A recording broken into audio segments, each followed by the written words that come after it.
また日本と一緒なのか。日本に勝ってこそ本物のキングだ。日本戦で勝ち点を取るのは現実的にかなり厳しい。インドネシアもいつか日本みたいなサッカーをしてほしい。初戦からキングはきつすぎる。こんにちは、葵です。こんにちは、きなです。今回は AFC アジアカップ2027で日本と同組になったインドネシアサポーターと話していくよ。東南アジアが2カ国も同組になったね。ちなみに日本はグループ F でカタール、インドネシア、タイと同組になったよ。それでこれが組み合わせだね。一応確認としてグループ F で1位だとグループ E の2位と、グループ F で2位だとグループ B の2位とノックアウトステージ初戦に試合するよ。グループリーグ上位2カ国と3位の中の上位4カ国がノックアウトステージ進出。そういえばインドネシアと仲良しのマレーシアがいないね。マレーシアは不正が発覚して出られなくなっちゃったんだよ。何その面白いの。それは動画の最後に話すね。今回はインドネシアサポーターのアリくんとリモートをつないでるよ。スラマッシアン、アリです。スラマシアン、アリくんまたよろしくね。なんでまた日本と同じ組になっちゃうんだよ。仲良しだね。じゃあインドネシアの声を聞かせて。聞いておくれよ。アリくん、インドネシアサポーターってこの抽選結果を見たときどんな感じだったの？かなりざわついたよ。相手が強いっていうのもあるんだけど、それ以上にまたこの組み合わせみたいなね私もそれ思ったよ。また日本と一緒なのか。っていうのもあるし、カタールもいるしタイもいるしで、なんかインドネシアにとって癖強グループに入ったねって感じ。グループが厳しいってこと？それもあるんだけど、抽選そのものにもやってる人も結構いた。相変わらず開催国周りが有利っぽく見える。サウジのグループ楽すぎない？カタールとサウジを上に行かせたい感じに見える。って言ってる人が結構多いんだ。抽選会って玉見ずに選ぶし、不正なんてできなさそうなんだけどね。そうなんだけどね。最後のボールの取り方が怪しい。日本と韓国のボールが入れ替わったんじゃないかって言われてるんだよ。そんなことある？パリオリンピックの柔道の抽選よりは不正してないように見えるけど。インドネシアサポーターってこういうのめっちゃ見るからね。インドネシアでは思いっきり不正してるのがカメラに映っちゃってたもんね。そんなこともあったね。選んだ後に机から違うチームの紙と変えてたの。でもこんな組み合わせだからこそ。じゃあ逆にやってやろうぜって空気もある。どうせ厳しいなら強い相手とやった方がいいっていう人もいるぐらいだしね。そっかそっか。じゃあまずはカタールに対しては何て言ってるか聞いていこうかな。カタールはね、強敵として見てるのは間違いないんだけど、日本とは怖がり方が違うんだよね。ヒヒヒヒヒ。日本はもう純粋に強いアジアのラスボスって感じなんだけど、カタールは実力もあるけど、それ以上に審判とか VAR とかそういう部分を警戒しないとダメだって話してる人が本当にめちゃくちゃ多い。カタールと戦うというより審判とも戦う感じ。カタールは強いけど、それ以上に審判も警戒してる人が多いんだよね。中東の笛ってやつだね。インドネシアでは中東の鐘って言ってるけどね。アリくん、じゃあインドネシアはカタールとの試合負けるって思っちゃってるの？そこは違う。日本ほど絶望してる感じじゃない。カタール相手ならいける。引き分け以上は狙える。なんなら勝てるって言ってる人も結構いる。すっごい。ただし審判が普通ならって条件付きね。カタールに対しては勝負できると思ってる人が多い感じだよ。じゃあカタール戦で1勝予想ってことね。次は対戦は何て言われてる？対戦は結構楽しみにしてる人が多い。東南アジアダービーだね。やっとタイと当たれる。今のインドネシア代表でタイと戦いたかったって人が多いんだ。帰化分団でタイとやりたかったんだね。これはもう ASEAN のプライドもある。どっちが本当のキング ASEAN なのかここではっきりさせようって空気がすごいよ。キング ASEAN。タイには絶対勝ちたい。突破を考えても対戦は絶対落とせない。勝ち点考えると大事な試合だね。そう日本戦で勝ち点を取るのは現実的にかなり厳しいって見てる人が多いから、カタールから勝ち点を取ってタイには勝つ。このルートで3位通過できれば2位を狙うって考え方が多い。それタイサポーターと同じ考えだ。あ、そうなんだ。タイのことを軽く見てる人もいるの？いるにはいるけど、俺はそれは危ないと思う。タイも簡単な相手じゃないし、東南アジアの中ではずっと存在感あるチームだ。じゃあ簡単に勝てるって思ってたらダメだね。絶対ダメ。でも今のインドネシアなら勝負できるっていう自信はある。だからこそタイに勝って初めて今の代表は本当に変わったって言えるんじゃないかな。対戦で評価が決まるんだね。日本戦で負けてもある意味みんな納得する。でも対戦で負けたらかなり言われると思う。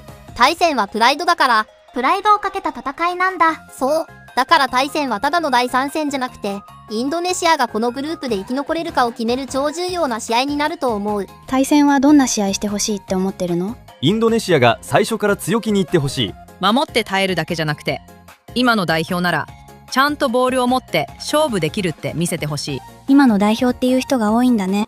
昔はインドネシアで育ったインドネシア代表。今はオランダ育ちのインドネシア代表ってことかな。タイに勝つだけじゃなくて、内容でも今のインドネシアは違うって見せたい。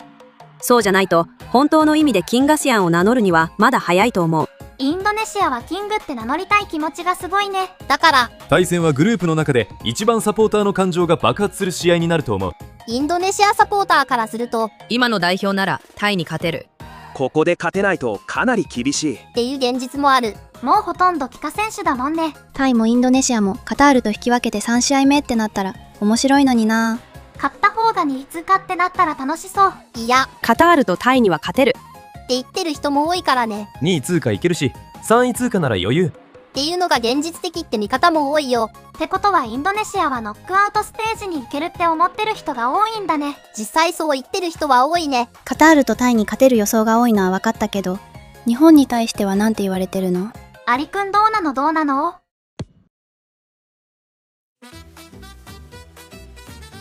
もう抽選見た瞬間、また日本かよって空気がすごかったよ。つい最近 U17 アジアカップでも一緒だったもんね。そうそう。日本のことを、またラスボス来た。アジアのラストキング。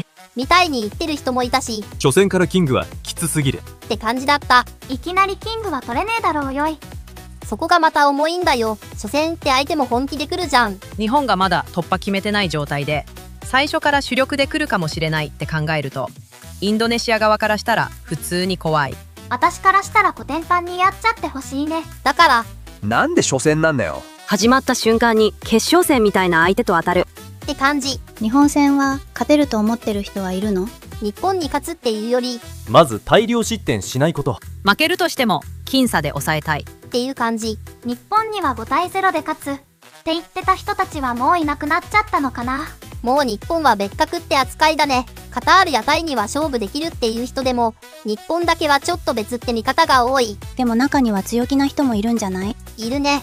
日本をインドネシアが帰らせる。日本に勝ってこそ本物のキングだって言ってる人もいるんだけど、全体としては現実見ようって人の方が多いかな。でも、決勝トーナメントで当たるよりグループで当たる方がまだいいって考えてる人もいて、16強とか8強で日本に当たって終わるより最初に当たって残りの試合で勝負する方がいいっていう人もいるんだよね。だから日本戦は勝ち点0でも仕方ない。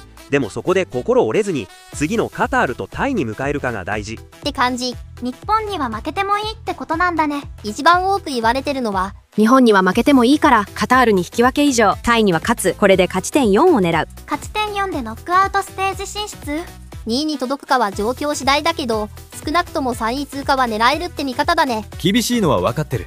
でも日本以外の2試合で勝負するなら可能性はある。日本戦はラスボスチャレンジ、カタール戦は勝負の分かれ目、対戦は絶対に落とせない意地の試合。頑張れば日本にも引き分けられるって言ってる人もいて、それに対してそれはもうインドネシア側からしたら大事件だよ。日本に引き分けられたらカタールとタイにめちゃくちゃプレッシャーかかると思う。インドネシアいけるぞって空気に一気に変わる。シュートすら打てなかったこと忘れたか。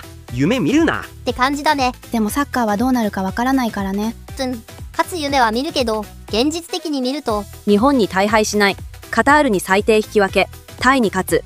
ここが一番現実的な道だね。ワールドカップ予選の時とは違ってインドネシアサポーター劣勢だね。そうだね。ワールドカップ予選で日本はずるなく強い、中東は金で強いってことを知ったって言ってる人もいてさ、インドネシアもいつか日本みたいなサッカーをしてほしいって思ってるんだよね。金で強い。だからアジアカップも日本がいるから終わりじゃなくて、日本がいるからこそ残り2試合をどう取るかって考えになってる人は多いよ。タイとカタールには勝負できると思ってるから絶望はない。グループ突破する可能性は十分あるってことだね。そうなんだよ。たとえ日本戦で負けても心を折られないこと。たとえ日本に負けても戦えたって感覚を残せれば次につながる。でも大敗したらカタール戦もタイ戦もかなり重くなる。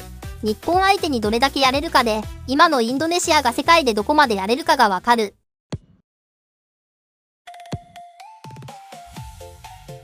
他にインドネシアサポーターはどんなこと言ってるの？もうグループ見た瞬間に終わった、解散とか、自動的に帰国だろ？みたいに悲観してる人もいるんだよね。さっきとは違う意見の人たちだね。日本、カタール、タイって並びを見て、このグループ地獄だって感じた人もかなりいるんだよね。日本とカタールがいる時点で2枠埋まってるじゃん。って見る人もいてね。インドネシアとタイはおまけ。インドネシアとタイはこのグループの飾り。みたいに言う自虐もあったね。飾り？そうそう。なんでいつも強い相手ばっかりなんだよ。そんなこと言ってもインドネシアはポット4なんだから仕方ないよ。じゃあどこの組ならよかったの？ウズベキスタン、バーレーン、北朝鮮、ヨルダンのグループ B が良かったな。今ならバーレーンは余裕。90プラス6イコール99のバーレーンだ。イラン、シリア、キルギス、中国のグループ C と韓国、UAE、ベトナム、レバノンかイエメンのグループ E は楽だよな。って声もあるんだよね。それに比べるとグループ F はきついんだ。きついと思う。でもきつい組み合わせって分かってても、誰と当たっても応援するしかない。むしろこういう相手とやる方がメンタルが強くなるって考える人もいるけどね。前向きな考えだね。強い相手とやるのは嫌だけど、成長するなら避けられないって感じ。日本、カタール、タイとやることで今のインドネシアが本当にどのレベルにいるのか見える。確かに弱い相手にシュート0本、ボール支配率 90% で勝っても強いのはわかるけど、どれくらい強いのかわかんないもんね。そうなんだよ。しかも今のインドネシアは昔のインドネシアじゃないっていう自信がすごいんだよ。確かに今と昔は違うね。選手がどんどん追加されていったもんね。日本は怖いけど、ずっと避けたい相手じゃない。日本と当たることでインドネシアがアジアのトップとの差を測れるし、少しでも食らいつけたら大きな自信になる。日本戦は成長を図る試合。きついけどめちゃくちゃ意味のある試合。確かにインドネシアって前回のアジアカップからワールドカップ予選2試合も試合したし、定期的に試合してるよね。そうなんだよね。だから成長を図れるって言ってるんだと思う。2023年のアジアカップでは3対1、ワールドカップ予選1戦目4対0、ワールドカップ予選2戦目6対0だったね。成長を図るって言ってるけど、結果だけ見るとどんどん差が開いてるさん。本当だ。でもこのグループは地獄だけど悪くないと思ってる。日本にどこまで耐えられるかって感じだね。相手はきつい。でもだからこそ燃える。日本がラスボスならまずは全力でぶつかる。カタールが苦節よなら冷静に勝ち点を狙う。そしてタイには絶対に負けたくない。インドネシアが本当に変わったのかを見せるにはこれ以上ない舞台だと思う。インドネシアからはこんな感じだね。アジアカップ楽しみだね。アリくん、話聞かせてくれてありがとう。こちらこそ。葵さん、ひなちゃん、日本から見たらインドネシアは挑戦者かもしれないけど、こっちもただ負けに行くわけじゃないからね。日本だって負けないんだからね。それじゃあミンティーンだ。ミンピーンだ。激しいインドネシアサポーターは少なくなったね。そうだね。ワールドカップ予選の時は異常だったよね。半年以上先だけど、一応これが日程だよ。それでマレーシアがアジアカップ出られなくなった理由は何なの？マレーシアは1位だったんだけど、ベトナム戦とネパール戦に出場した帰化選手が FIFA が認める代表として出場する資格を満たしていないって判断されて、ベトナム戦の4対0、ネパール戦の2対0の勝利が2試合とも0対3の負けになったんだよね。マレーシア人じゃない人が試合出ちゃったの？マレーシア国籍は取得したんだけど、国籍変えるだけで代表になることはできないんだよ。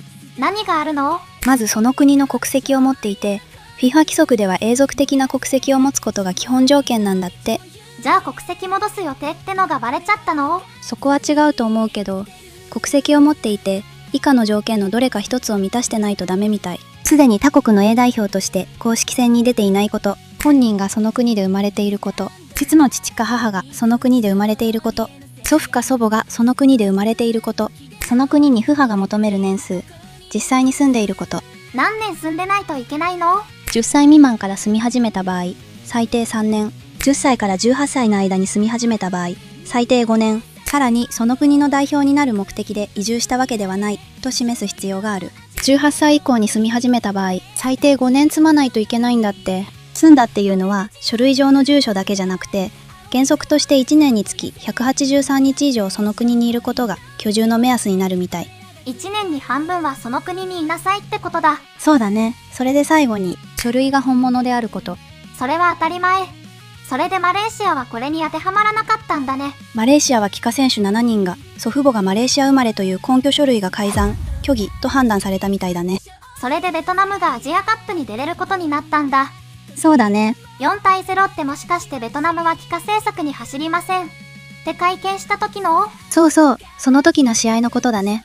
なんか話がつながった。帰化したら試合出ていいんだと思ってた。知らないことが多いよね。視聴者さんはこのこと知ってましたか？ということで、今日は終わり。ご視聴ありがとうございました。ご視聴ありがとうございました。